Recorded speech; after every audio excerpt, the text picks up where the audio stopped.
pagpapahayag. 2 Timothy 3 verse 16.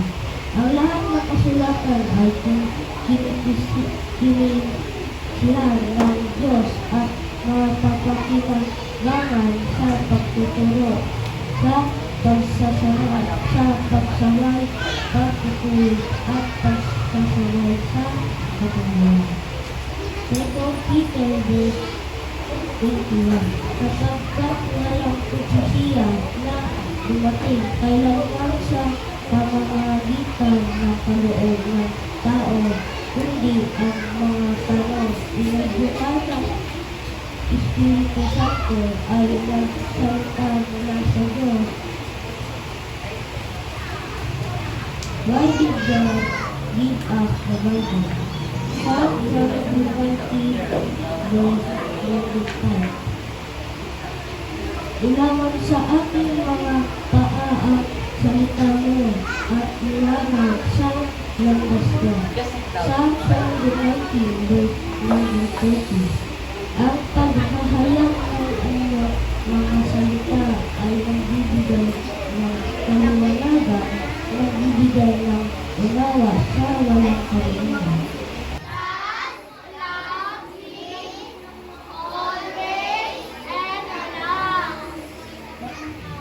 Jesus values me always.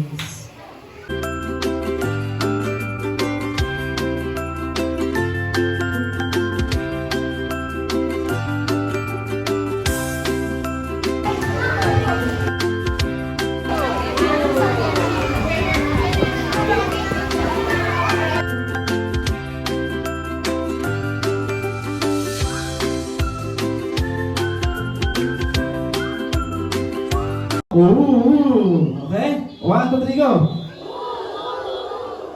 Okay. Pag gumanyan ako mamaya, ibig sabihin sa story natin, mayroong something interesting to be happen. Merong kakaibang mangyayari pa? Oh, magaling. Hindi agad nalimutan, ha? Okay.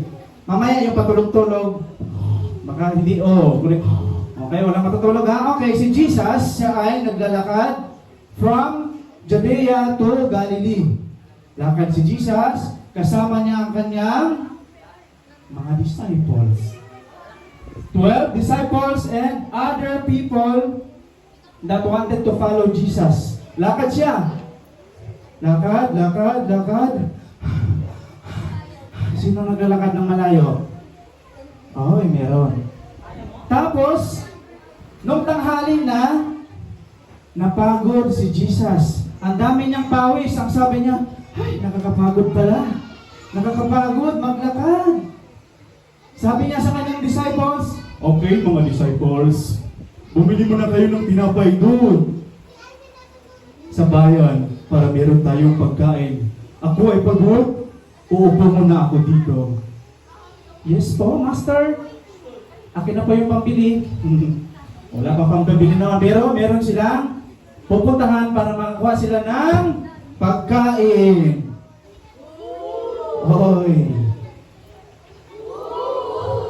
Oy, merong mangyayaring kakaiba. Habang nakaupo si Jesus, dahil siya ay uhaw, pagod, gutom, nakita niya ang isang very good. Isang well or balon. Alam mo yung balon, sa mga walang idea, yung balon, puro gripo na tayo, no? Yun yung malalim na hukay, tapos merong tubig. Doon sila kumukuha para uminom. Yun ang nakita ni Jesus, at doon siya lumapit. Hello? Tapos, wala, natulog. Tapos, okay, merong isang babae doon, ang tawag doon ay isang Samaritan na woman. Siya ay nagsasalok ng tubig. And then, ang sabi niya, pwede mo ba akong bigyan? Ako ay nauuhaw. Uhaw na uhaw ako. Pwede mo ba akong bigyan para ako ay inom. Okay, ang sabi ng woman, di ba isa kang Jew or isa siyang Hudyo? siya ay isang Samaritan. Bawal kasi ang Samaritan at ang Hudyo, parang meron silang barrier makipag-usap. So, parang nag-alilangan yung babaeng bigyan si Jesus ng tubig para siya ay makainom. Ayan, meron na. Okay. So, ang sabi ni Jesus, kung mababasa niyo yung story sa John chapter 4, kung nalalaman mo na ang Diyos, okay, ay may gift, nalalaman mo ang kanyang kalooban, ay bibigyan mo nga ako ng tubig para ako ay inom. Tapos, yan. Ano tayo? Kunting recap. Alam nyo ba, sabi ni Jesus, tubig na buhay, kaya nating mag-survive ng 7 days or 1 week without food, basta may tubig lang. Yung tubig na malinis, tubig na buhay. Hala, anong pinagkaiba ng tubig ng buhay at patay? Sino nang nakapunta sa bundok? Sino nakita ng falls? Waterfalls? Sino nang nakita ng lake? Si Pri dyan sa Banay. O yan, si Abby. Example ito, dagat. Kunwari, lake na lang yan. Naka-stop yung water. Hindi siya nagfo-flow, ibig sabihin yan, dead water. Dangerous yan, pag ininom mo yan, tapos nasa bundok ka. Maaari kang magkasakit sa tiyan. Pag sinabing living water, yung nagfo-flow sa ilog. Huwag lang sa kanal. Sa kanal dito yung nagfo-flow, walang ilog. But anyway, that is the idea kung ano yung tubig na buhay, literally. Pero ang sabi ni Jesus, pag binigyan mo ako ng tubig, mararanasan mo rin yung tubig na buhay. Na pag uminom ka niyan, hindi ka na mauuhaw. Tapos,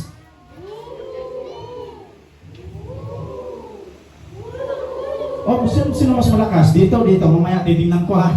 Tapos, na-excite yung babae. Sabi, talaga? Jesus? May ganun pala? Wow! Gusto ko rin yan, Jesus. Saan na yung tubig na sinasabi mo? Gusto ko rin uminom.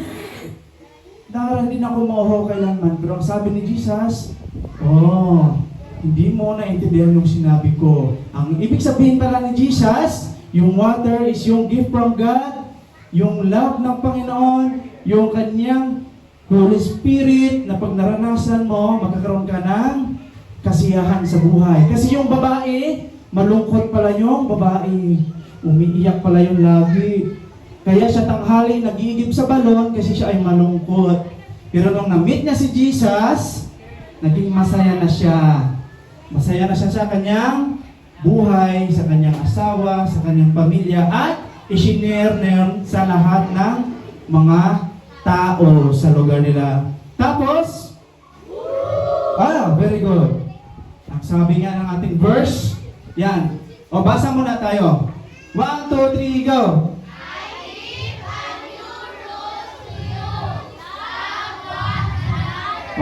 I give a new rule to you. Love one another. Yan yung action niya. Kayo nga, gumaya kayo? I give a new rule to you. Love one another. Yan yung key-text ng ating story. Tapos dumating na yung mga disciple ni Jesus, may dalang food. Tapos kumain sila, magsaya sila. At nalaman nila yung story about sa Samaritan woman, sa woman from the well. Okay, so tapos na ang ating story. At sana ay maranasan din ninyo yung sinabi ni Jesus na kasiyahan na hindi na kayo mauuhaw kailanman pag lumapit tayo kay Jesus.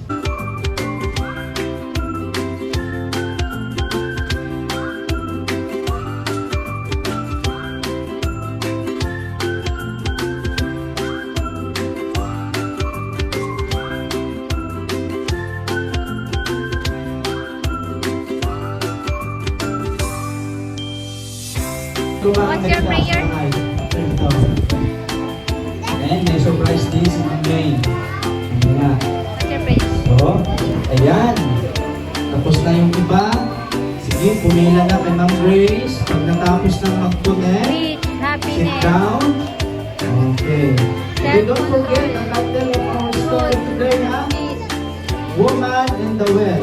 everyone.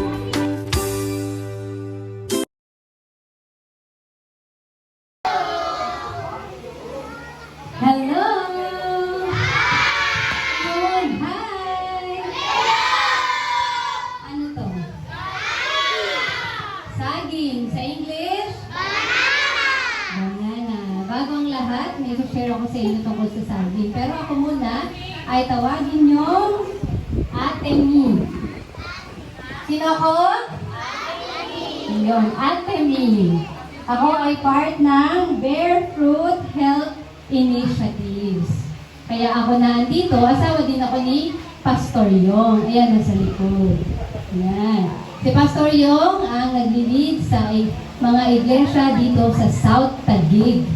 So, umiikot kami dito sa South Taguig para makasama ang mga kasama niyo din ngayon, ang inyong mga teachers, ang inyong mga nanay, ate, kuya na naandito sa church. At bakit kayo naandito sa church? Para matutong magdasal. Ano ba? Para makinig ng salita ng Diyos. Sinong nakinig kanina? Ayan. Sinong kumanta? Yan. Very good. At ngayon, pag-aaralan naman natin tungkol sa ating kalusugan. Sinong kumakain ng saging? Taas ang kamay. Yan. Sinong hindi kumakain ng saging? Ay, wala. Hindi na kain ng saging? O ngayon, kakain ka na. Sasabihin ko sa'yo kung bakit napaka-importante kumain ng saging. Okay? Ang makikinig at makakasagot ng tanong ko ay meron akong regalo.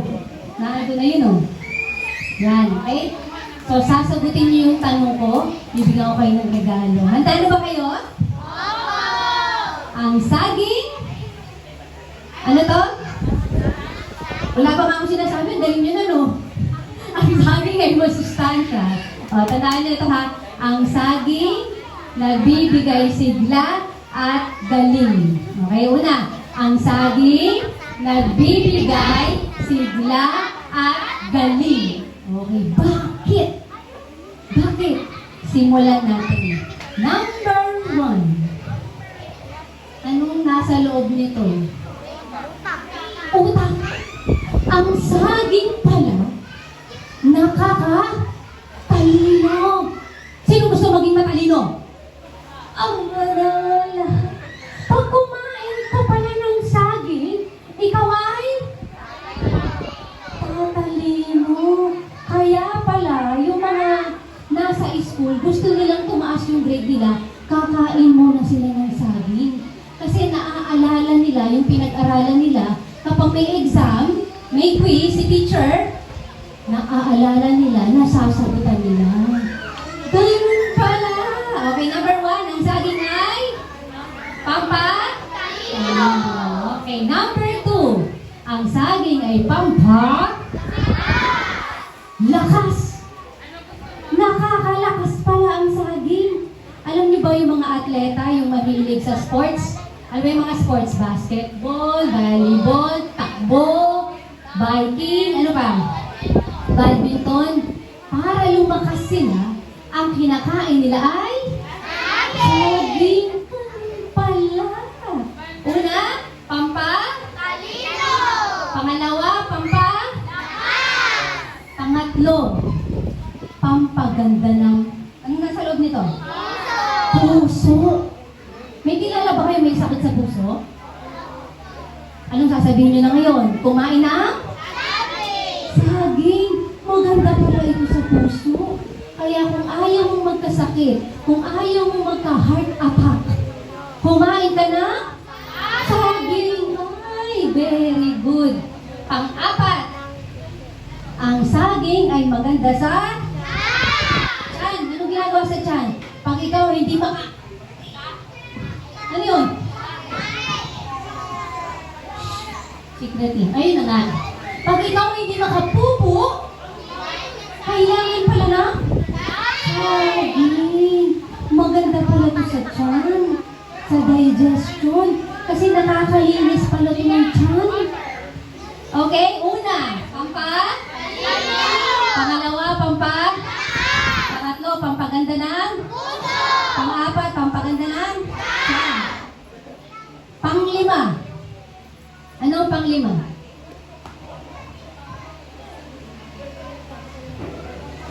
Panglima. Sige, sino makakahula? Ito ay, ang saging ay nagpapa. Ulit, nagpapa. Ayun, sinong gustong gumanda? Sinong gustong pumogi? Saging pala. Bakit? Ang saging pala may pampakalma. Pag meron kang kaibigan na matigas ang ulo, pag may kaibigan ka na mainitin ang ulo, pag may nanay at tatay ka na laging nagagalit, anong bibigay mo? Oh, alam mo na, pag napapagalitan ka, Mama, saging. Pag pinagalitan ka ni Papa, Papa, saging. Pag pinagalitan ka ng kaibigan mo, na yung sa kaibigan mo, kaibigan, saging. Okay, 5 lang ha, tatandaan niyo una. Ang saging ay pampa. Pangalawa, pampa. Pangatlo, pampaganda ng. Pang-apat, pampalinis ng. At panglima, pampaganda. Okay. Alam niyo ba na ang saging, ito ay libre? Alam niyo libre ba to? Ngayon, libre sa inyo. Bibigyan ko kayo ng saging. Ang saging na ito ay galing sa ating Panginoon. So lahat kayo ay mabibigyan ng 2 saging. Okay? So pasasalamatan natin ang Panginoon na meron kayong 2 saging. Ayan, ang mga teachers natin ay magbibigay sa inyo. Bakit 2 ay isa ka lang? Ang sabi ng Panginoon, loving is sharing. Sino marunong mag-share? Yan. So, bibigyan namin kayo ng 2. Yung isa, para sa inyo. Yung isa ay para sa kaibigan, sa kapatid, sa nanay, sa tatay, sa kuya, sa ate. So, bibigyan mo sila. Okay? Bibigyan o hindi? Bibigyan. Very good. Dapat marunong tayong magbigay dahil ito ay bigay sa atin ng Panginoon. Very good. Okay, pasalamatan natin ng Diyos. Hawakan niyo lang yan. Hawakan niyo. Hawakan niyo ang inyong saging.